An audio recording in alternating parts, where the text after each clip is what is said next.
বাংলাদেশের সব স্টুডেন্ট এমসিসিতে বা মিরপুর ক্যাডেট কোচিংয়ে পড়ে বা পড়বে সেটা তা নয়। শত শত হাজারের বেশি প্রতিষ্ঠান বাংলাদেশে আছে।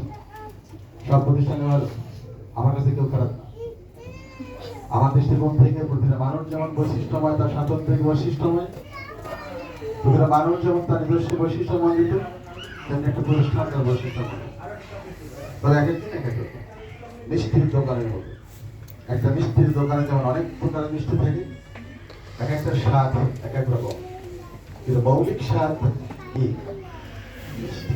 রসগোল্লার মিষ্টি, রসমালাইও মিষ্টি, চমচম মিষ্টি, জিলাপিও মিষ্টি, আর এক একটা স্বাদ এক এক রকম। তেমনি বাংলাদেশের সব প্রতিষ্ঠানে ভালো, তবে এক একজনের ভালো এক এক রকম। এক একটা মানুষ তার মধ্যে ভালো দিক আছে, সে ভালো এক এক রকম। সব ভালোকেই ভালো বলবো। তো মিরপুর ক্যাডেট কোচিংকে তোমরা বেছে নিয়ে এখানে এসেছো। আমার ভালো দিক আছে কিনা জানি না, তবে আমরা কি করব, কিভাবে করব, এটা তুলে ধরলে হয়তো তুমি বিচার করতে পারবে। তাই তোমরা যারা দাঁড়িয়েছো, তোমার চোখেই, তোমার মেয়ের চোখে আমি সবুজ বাংলাদেশ দেখতে পাই। তোমাকে দেখলেই মনে হয় তোমার চাঞ্চলতা, চপলতা, তোমার দারুণ